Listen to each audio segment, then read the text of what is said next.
نفسك تعمل ايه في 2016؟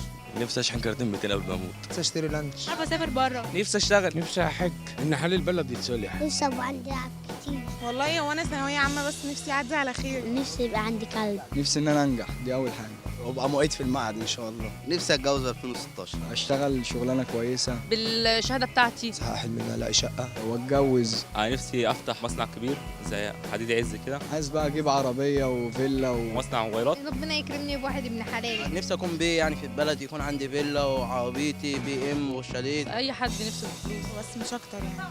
واخطب واتجوز واوريدي كويس. واي حد بيتمنى يروح الاهلي، ونفسي مصر تخش كاس العالم عشان مجدي عبد الغني عرفنا بالجون اللي جابه، ونفسي حد يجيب جون عشان ما يتكلمش عليه تاني. تخيل. والله نفسي اخلص دراسه واخلص جيشي ونبدا شغل. المدرسين ما يفتروش عليا ولا يقسوا عليا. طبعا ما حدش في مصر بيلاقي الحاجات اللي هو عايزها.